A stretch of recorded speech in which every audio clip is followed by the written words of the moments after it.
one fund, on point for today, the expert to talk about it. This is the ETF of the week. Welcome to the ETF of the week, where we examine trending, new, newsworthy, unique, and intriguing exchange-traded funds with Todd Rosenbluth, the head of research at VettaFi. At VettaFi.com, you'll find all the tools and research you need to be a savvy, smart investor in ETFs. Todd Rosenbluth, great to chat with you again. Happy July 4th to be to you, Chuck. Your ETF of the week is the ALPS sector dividend dogs, SDOG, SDOG. SDOG, ALPS sector dividend dogs. Did that dog just say hi there? That dog did just say hi there. Why is it saying hi there to us this week, Todd? Listen, it's July 4th. We celebrate America. We celebrate American companies. I also, when I think of America, you always hear about the underdog and rooting for the underdog. That's what SDOG is. SDOG is a collection of 50 large cap U.S. stocks that have underperformed in the past year, so their dividend yield is the highest within their respective sector, is worth rooting for, is worth having within your portfolio, and getting a certainly very strong yield as well. And the yield is a big part of it. I mean, this is a fund that last time I checked was yielding about 4%. You're talking about large cap value. At the same time, there are plenty of people who are worried about the status of dividend stocks. Our friends on Moneylife from New Constructs recently did a whole bunch of stuff where they were looking at what they called fake dividends and false dividends and dividend traps. And the moral of the story was that there are a lot of dividend stocks that aren't quite what they're cracked up to be. You're leaning into that with this. So do you worry that, you know, you're buying dogs hoping for good behavior, but that you might get bitten? Well, you certainly might. Boy, that was a good one. I couldn't catch myself beforehand. You certainly could, but that's, again, the benefits of an ETF with 50 stocks and diversification. You're limiting the risk of a dividend cut. You're right. The yield is 4%. This is not a super dividend yield where the dividend yields are 8, 9, 10%, where the dividend is as likely to be at risk.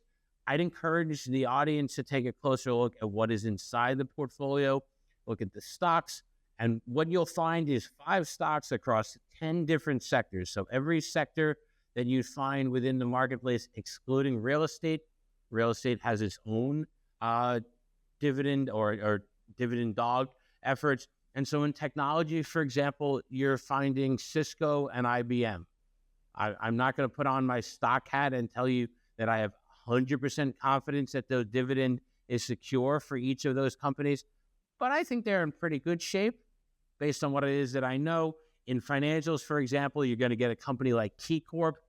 You certainly want to look at the holdings, but this is diversified, not only across the 50 stocks, but also, and 50, again, why not? 50 with the 50 states. I didn't even plan on that one, but that's how it works also for it, but equally weighted. So each of the stocks is 2% of the portfolio at the time of the rebalance. There'll be some movement, so something might be 2.1 or 2.2 versus 1.8 or 1.9 here, but you're getting that diversification, so you're not risk of one company cutting their dividend and it having a disproportionately negative impact on your portfolio.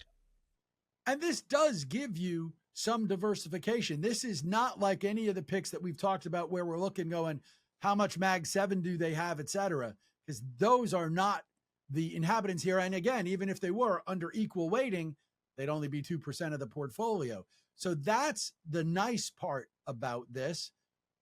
At the same time, I mean, when you talk about how somebody evaluates a fund, you turn to what people are going to see from Morningstar. There would be folks that would look at this and go, this is a 2-star fund. So you have to have some confidence. And by the way, it's not only a 2-star fund, it's a fund that as we record this, which is a little ahead of the July 4th holiday, it's below its 200-day moving average again. It's on the rise, and it may be there by the time this airs. But how do you get somebody over the hump of those things make me nervous?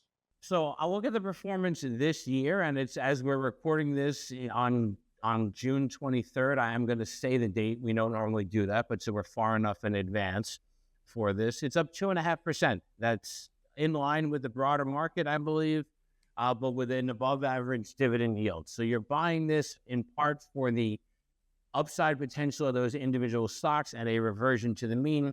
Stocks that sold off might come back. These are large cap, relatively high quality companies that are among the 500 largest companies overall. This is a value play. This is not a growth at a reasonable price, but a value play where the dividend is competitive and exciting. This rebalances on an annual basis. So what is inside the portfolio today certainly is different than it was a year ago. And this is run by a VettaFi index. I'll disclose that. But that's not why I'm picking it. I'm picking it because it's providing you the diversification and can add on to a otherwise diversified portfolio, but giving you a higher income component.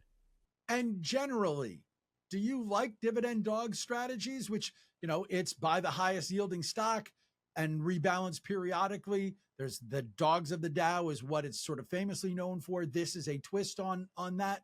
But have you been a fan of dividend dogs strategies over the long history that, we've been able to now track them? So I love simplicity. I know a lot of some of the strategies we'll end up talking about are not simple, but this is simple. And it works. It historically has worked. You're right. It's based on the dogs of the Dow theory that many years ago, when I was a financial advisor, I remember learning about and being educated about the merits of that reversion to the mean. That's what this is based on, but you get the broader diversification across sectors. So it's equally weighted at the stock level. It's equally weighted at the sector level. You talked about Mag 7 earlier. This is only 10% technology. It's 10% utilities also. So you're balancing that out. I think this is a simple strategy that has worked over time. And I think it's worth people taking a closer look at as they're celebrating America and celebrating American companies. Yeah, it won't necessarily lead to fireworks in your portfolio, but you also aren't likely to get burned by it. It's the ALPS Sector Dividend Dogs ETF, ticker SDOG, the ETF of the week from Todd Rosenbluth at VettaFi. Todd, great stuff as always. Happy holidays. We'll talk to you again next week. Happy holidays to you and to your dog that is sometimes behind us when we're doing these conversations. Yes, not today, but we love it when he's here. The ETF of the week is a joint production of VettaFi and Moneylife with Chuck Jaffe. And I am Chuck Jaffe, and I'd love it if you check out my show and maybe my dog by going to MoneyLifeShow.com or by searching for it wherever you find your favorite podcasts. If you're searching for more information on your favorite ETFs, maybe the ones that will be your favorites after you learn about them, go to VettaFi.com, where they've got all the tools you need to help yourself and your portfolio. They're on X at Vetta_Fi. Todd Rosenbluth, their head of research, my guest here for the ETF of the week. He's on X as well at Todd Rosenbluth. And the ETF of the week is here for you every week. So make sure you don't miss an episode by following along on your favorite podcast. We'll be back next week with another great ETF for you to consider. Until then, enjoy the holiday weekend. Go America. Happy investing, everybody.